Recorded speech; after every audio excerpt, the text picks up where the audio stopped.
Jaguar rocks வந்து இங்கே close பண்ணிட்டாங்க.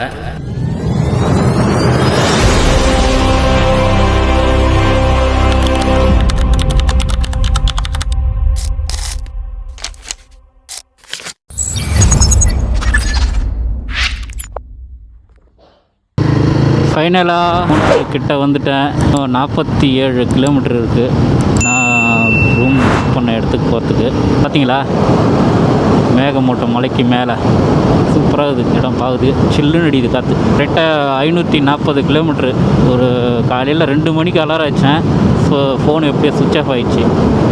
அதனால் ஏந்துக்கிறதுக்கு டைம் ஆச்சு. 4:30 மணிக்கு தான் வீட்டிலேருந்து கிளம்புனேன். கரெக்டாக ஒரு 8 மணி நேரம் டைம். இப்போ பார்த்தீங்கன்னா 11:30 ஆகுது. இன்னும் 44 கிலோமீட்ரு. எனக்கு தெரிஞ்சு இன்னும் 1/2 hour அப்படி இல்லைனா ஒரு 3/4 மணி நேரத்தில் நான் போய் சேர்ந்துக்குவேன் அந்த இடத்துக்கு. இப்போ செம்மையாக இருக்கும் அந்த பிளேஸே. இந்த இடத்துக்கு வந்தாலே ஒரு மாதிரி வைப்பாக இருக்குது. இப்போ அந்த இடத்துலலாம் பாருங்களேன், மேகம் அப்படியே மலைக்கு மேலே. பெட்ரோல் காலியாக போகுது, பெட்ரோல் போடணும்.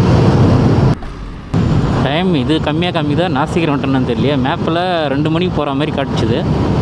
12 தான் ஆகுது டைமு. அவ்வளோ சீக்கிரமாக வந்துட்டேன் நான். கிளைமேட்டு மாறுது. முதல் முறையாக ட்ரோனில் மலையில் வந்து எடுக்க போகிறேன். எப்படி எடுக்க போகிறேன்னு தெரில. பார்க்கலாம் எப்படி வருதுன்னு வீடியோ. ரூமுக்கு போன உடனே ரெஸ்ட்டு 2 ஹவர் ரெஸ்ட் எடுத்துட்டு தான் என்னென்ன இடம் இருக்குன்னு அப்படியே ஒரு ட்ரைவ் பண்ண வேண்டியது தான். ஆக்சுவலாக கொடைக்கானல் இதோட கிட்ட நினைக்கிறேன் முன்னாடி. செம்மையாது. போன வாட்டி கொடைக்கானல் போனப்போ ப்ரிப்பேர் இல்லாமல் போயிட்டேன். ரூம் புக் பண்ணாமல் போய் அலைஞ்சிங்க வந்தேன் எங்கே தங்கத்துங்க. இந்த வாட்டி சூப்பராக ஒரு டென்ட் ஸ்டே புக் பண்ணிட்டேன் முன்னாடியே. எப்படி இருக்குன்னு பார்க்கலாம். ஒரு அங்கிள் ரோடை கிராஸ் பண்ணுறாரு. இங்கேருந்து இங்கேருந்து கிராஸ் பண்ணுறாரு. இங்கே திரும்பி பார்க்காம ஆப்போசிட்டில் பார்த்து நான் அப்படியே ஸ்லோ மோஷனில் திரும்பி இப்படி போகிறேன். நான் வந்தது 100 அந்த NH ரோட்டில் 100 கிட்ட க்ரூஸ் பண்ணிட்டு வந்துங்கிறேன். அசால்ட்டாக ஒரு கேர்லெஸ்ஸாக இல்லாமல் இந்த மாதிரி ஆளுங்க தான் ஆக்சிடென்ட் ஆகுது பொழுது நிறையா. நம்ம ஒழுங்காக போனாலும் ஆப்போசிட்டில் இருக்கோம் எதனா இடம் பண்ணி விட்டுறாங்க. இன்னும் ரோடே சின்னதாகுது. எதிர்க்கு பஸ் வந்தால் அவள் தான் முழுகுது. எப்போ கரெக்டாக போட்டான்னு தெரில. Check post.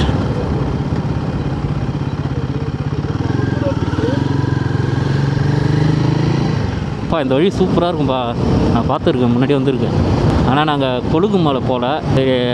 ஆல்ரெடி நாங்கள் 2 வருஷம் முன்னாடி 3 டூருக்கு வந்தோம் நாங்கள் இங்கே. சரி 2 நாள் இருந்த ஸ்பாட்டெல்லாம் சுற்றி பார்த்தோம். ஆனால் இந்த கொழுகு மலையை மட்டும் போகல. ஏன்னா அந்த ஸ்பாட்டு தான் நல்லா இருக்குன்னு சொன்னாங்க. சரி விட்டு பைக் ட்ரிப் வந்த மாதிரி ஆயிடுச்சுங்களா.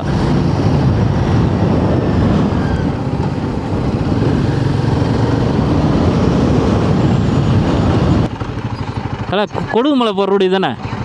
கொழுகுமலை அங்கே வரும்போதா? ஆமாம், அதில் போகணுமா? ஓகே தேங்க்ஸ் சரி. நீங்கள் ஃபஸ்ட் டைம் கொழுகுமலைக்கு புதுசாக வரீங்கன்னா நீங்கள் தங்க போகிற இடத்தோட மேப்பை டவுன்லோட் பண்ணி வச்சுக்கோங்க. இடமோ ரெசார்ட்டு தெரிஞ்சு வரவங்களுக்கு பிரச்சனை கிடையாது. தெரியாமல் என்ன மாதிரி ஒரு புதுசாக வரீங்கன்னா வழி தெரியாமல் அங்கங்கே அலைஞ்சிது இப்போ இந்த மாதிரி கேட்டு தான் வர மாதிரி இருக்கும். இதுக்கு முன்னாடி நான் கொடைக்கானலில் இந்தமாரி தான் ரூம் புக் பண்ணாமல் இடம் எங்கே போய் தங்குறதுன்னு தெரியாமல் போய்ட்டு அவஸ்தைப்பட்டு கடைசியாக ஒரு சின்ன இடம் கிடைச்சா போதும் சாமின்ற மாதிரி போய் தங்கிட்டு வந்தேன். கொழுகுமலை போகிற ரோடு வந்து ஃபுல்லாகவே கண்ணு கட்டினதோடு எல்லாமே க்ரீனிஷாக இருக்குது.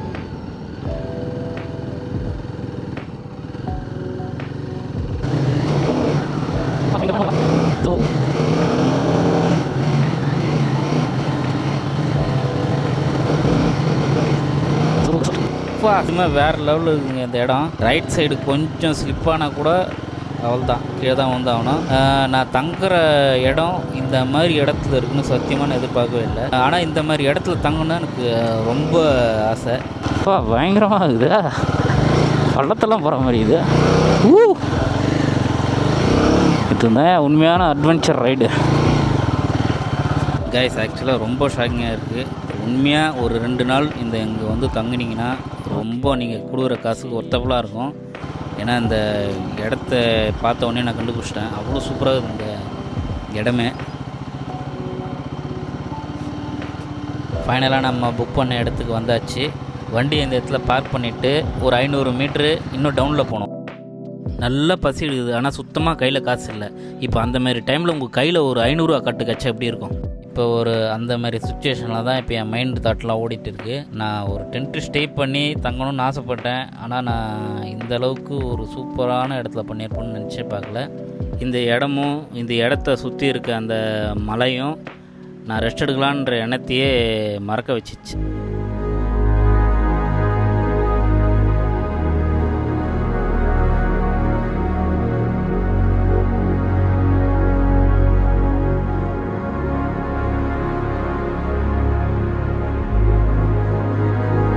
கரெக்டாக ஈவினிங் ஒரு 5 மணிக்கு ட்ரக்கிங் கூப்பிட்டு போனாங்க. நான் கூட ட்ரக்கிங்னா சும்மா கேஷுவலாக நடந்து போய் அந்த இடத்த வந்து சுற்றி பார்த்துட்டு வரோம் அப்படின்னு நினச்சேன். ஆனால் அவங்க காட்டின இடம் சத்தியமாக வேறு லெவலில் இருக்குது. ஆக்சுவலாக அந்த இடத்த வந்து நான் ஏதோ சினிமாவில் பார்த்த மாதிரி இது. ஒரு 3 கிலோமீட்டர் நம்ம தங்கின டென்ட் ஸ்டைலேருந்து தள்ளி வந்தீங்கன்னா இந்த மாதிரி ஒரு இடம், ஒரு ரிலாக்ஸாக கூலாக ஒரு 10 நிமிஷம் அமைதியாக உட்காந்து இந்த இடத்த பார்த்தீங்கன்னா நம்ம மைண்டுக்குள்ளே இருக்க ஸ்ட்ரெஸ்ஸு, டிப்ரெஷனு எல்லாமே ஃப்ரீஸ் ஆகிடும். ஒரு 1/2 hour இந்த இடத்துல மைண்ட் ரிலாக்ஸ் பண்ணிவிட்டு எங்கள் ரூமுக்கு ஸ்டேக்கு வந்து நாங்கள் திரும்பிட்டோம். அங்கே வந்து பார்த்திங்கன்னா நைட் எஃபெக்ட் பயங்கரமாக அந்த இடத்துல லைட் செட்டிங்லாம் போட்டு நல்லா சூப்பராக பண்ணியிருந்தாங்க. இடமே பார்க்கறதுக்கு இது ஒரு ஸ்பாட் மாதிரி இருந்தது எங்களுக்கு.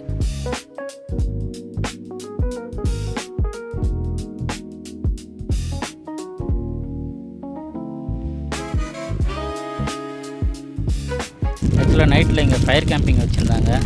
ஃபயர் கேம்பிங் அந்த லைட்டிங் எஃபெக்டோடு வச்சுருந்தாங்க, நல்லா இருந்தது. வந்த காய்ஸ்லாம் டான்ஸ் இறங்க ஆரம்பிச்சிட்டாங்க.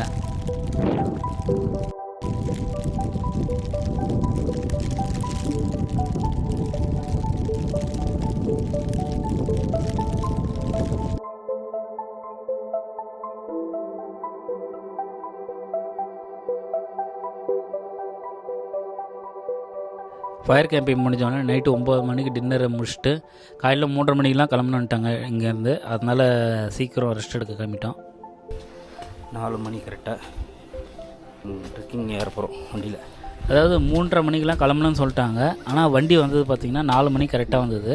கொழுக்குமலைக்கு நீங்கள் தங்கணும்னு வந்தீங்கன்னா இந்தமாரி ஒரு ரெசார்ட்டை பார்த்து புக் பண்ணுங்கள். அப்போ தான் இந்த மாதிரி ஜீப்புக்கும் சேர்த்து மொத்தமாக கவர் ஆகிற மாதிரி இருக்கும். அப்படி இல்லைனா தனியாக நீங்கள் போகிற மாதிரி இருந்தீங்கன்னா ஒரு ஜீப்புக்கு 3000 ரூபா கிட்ட செலவாகும். ஒரு ஜீப்புக்கு மினிமம் 7 பேர் போனோம். அப்படி இல்லைன்னா தலைக்கணக்கு போட்டு வாங்கிடுவாங்க. நீங்கள் கொழுக்குமலைக்கு பைக் இல்லை காரில் எதில் வேணாலும் வரலாம். ஆனால் மலை ஏறும்போது கண்டிப்பாக அந்த ஜீப் சவாரியில் தான் பண்ண முடியும். நீங்கள் எடுத்துன்னு வர ஓன் வெஹிக்கிளை கண்டிப்பாக இங்கே அலோவ் பண்ண மாட்டாங்க. அப்படியே நீங்கள் எடுத்துகிட்டு வந்தாலும் இந்த இடத்துல இருந்து பார்க் பண்ணிவிட்டு நீங்கள் ஜீப் சவாரி தான் பண்ணி ஆகணும் கண்டிப்பாக. நல்லா யோசிச்சு பாருங்களேன், ஒரு காலையில் ஒரு 3:30 மணிக்கு எழுந்துட்டு குளித்து கிளம்பிட்டு ஒரு 4 மணிக்கு ஜீப் சஃபாரி இந்த மாதிரி மலையில் போகிறோம் அப்படின்னு சொன்னால் உங்களுக்கு எப்படி ஒரு எக்ஸைட்மெண்ட்டாக இருக்கும். நிறைய வீடியோவில் மட்டும்தான் நான் இந்த மாதிரி பார்த்துக்கிறேன் ஆஃப் ரோடு ஜீப் சஃபாரி பண்ணுறத. ஃபஸ்ட் டைம் நான் ஜீப் சஃபாரி பண்ணுறேன்றத என்னாலே நம்ப முடியல. இந்த கொழுகுமலை மலையேறத்துக்கு 3:30 மணிக்கு தான் இடம் பண்ணலாம் அப்படிலாம் கிடையாது. மலையேறத்துக்கு நிறைய டைமிங் இருக்குது. ஃபஸ்ட்டு சவாரி வந்து இந்த 4 to 4:30 மணிக்கு மேலே ஏற சவாரி தான் ஃபஸ்ட்டு சவாரி. அதுக்கப்புறம் 8 மணி, அதுக்கப்புறம் நிறைய டைமிங்லாம் இருக்குது. ஆனால் இந்த விடிங்காத்தால் போய் அந்த சூரிய உதயத்தை பார்க்கணுன்றதுக்காகவே நான் போன டைமிங் வந்து இந்த 3:30 மணிக்கு கிளம்பணும். நீங்கள் மலையேற இந்த வியூ ஃபுல்லாகவே சுற்றி டீ எஸ்டேட்டே தான் இருக்கும். அதாவது நம்ம போகிற வண்டிக்கு பின்னாடி 5 வண்டி வந்துக்கினே இருக்கும். அந்த டைமில் நீங்கள் மலை ஏறும்போது பின்னாடி பார்க்கறதுக்கு அது ஒரு சூப்பராக இருக்கும். அந்த வண்டி வரத்தை பார்க்கறதுக்கு கரெக்டாக ஒரு 1.5 மணி நேரம் மலையில் ட்ராவல் பண்ணி நம்ம ஜாக்குவார் ராக்ஸ் வந்துட்டோம். நம்மளை சுற்றி ஃபுல்லாகவே ஒரே மிஸ்டாக இருக்குது. நம்ம நிற்கிற இடம் நம்ம நிற்கிற இடத்துலேருந்து ஒரு 10 அடி 20 அடி வரைக்கும் தான் நம்ம ஆள் இருக்கிறது. ஃபுல்லாகவே மிஸ்ட்டு, செம்மையாக அந்த வியூ. ரொம்ப நாள் நீண்ட இடைவெளிக்கு பிறகு நம்ம அந்த ஜாக்குவார் ராக்ஸை பார்க்க போகிறன்ற சந்தோஷத்தில் முன்னாடி மூவ் பண்ணிகிட்டே இருந்தேன். ஆனால் அங்கே தான் ஒரு பெரிய ட்விஸ்டே இருந்தது. ஆக்சுவலாக ஜாக்குவார் ராக்ஸை வந்து மூடிட்டாங்களாம். நான் போன உடனே அந்த சன்ரைஸை பார்த்துட்டு சரி ஜாக்குவார் ராக்ஸை பார்க்கலான்ட்டு சுற்றி பார்க்குறேன். எங்கேயுமே ஜாக்குவார் ராக்ஸ் போகிற வழியே காணும். அப்புறம் தான் தெரிஞ்சது ஜாக்குவார் ராக்ஸ் இல்லை, அதுக்கு இன்னும் மேலே போகணும் ஜாக்குவார் ராக்ஸுக்கு. ஆக்சுவலாக ஜாக்குவார் ராக்ஸ் வந்து க்ளோஸ் பண்ணிகிட்டு இருக்காங்க உங்களுக்கு. எதனாலன்னா இங்கே சென்னையிலேருந்து வந்த நண்பர் ஒருத்தர் வந்து இங்கே சூசைட் பண்ணிட்டுருக்காரு. அதனால் அந்த ஜாக்குவார் ராக்ஸ் வந்து க்ளோஸ் பண்ணிட்டுருக்காங்க.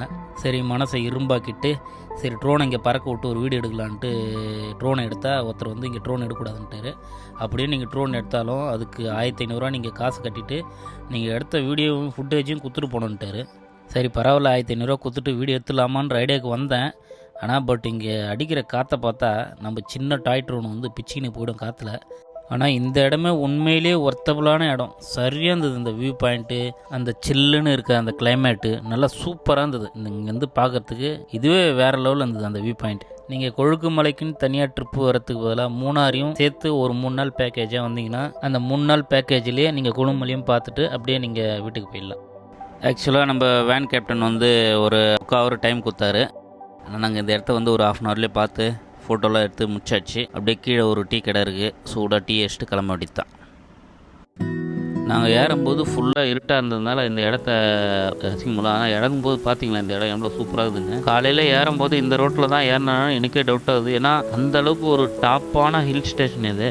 நீங்கள் ஏறும்போதும் சரி இறங்கும்போதும் சரி ஜீப்பு பயங்கரமாக குலுங்கும். இந்த ரோட்டை பார்த்தாலே உங்களுக்கே தெரியும். அந்த ஜீப்பு ஓடும்போதே ஒரு செகண்ட் அப்படியே வெளியே பார்த்தீங்கன்னு வச்சிங்களேன், வேறு மாதிரி ஒரு வியூ கிடைக்கும் உங்களுக்கு.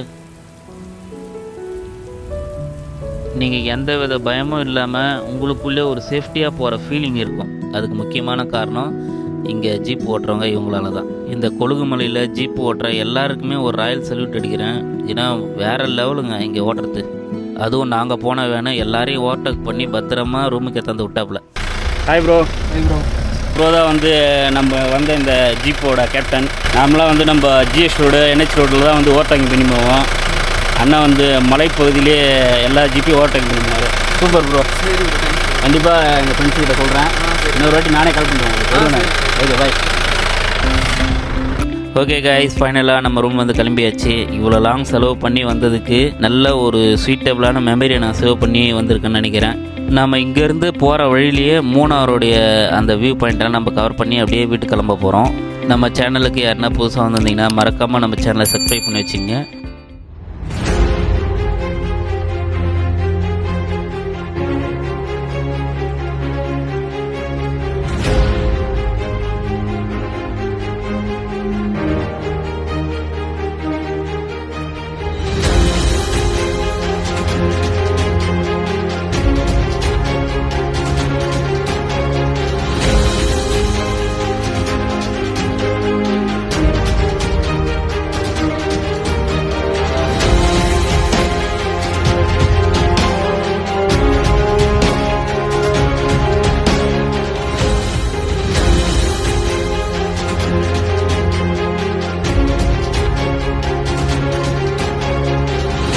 கொடைக்கானல், ஊட்டி, வால்பாறை இது எல்லாத்தையும் விட மூணார் போகிற இந்த வழி பார்த்தீங்கன்னா அவ்வளோ ஒரு சூப்பராக இருக்கும். மலையில் ஏறின ஸ்டார்டிங்கில் இருந்தே இதை நீங்கள் ஃபீல் பண்ணுங்க. அவ்வளோ ஒரு நேச்சுரலாக இருக்கும் இடமே.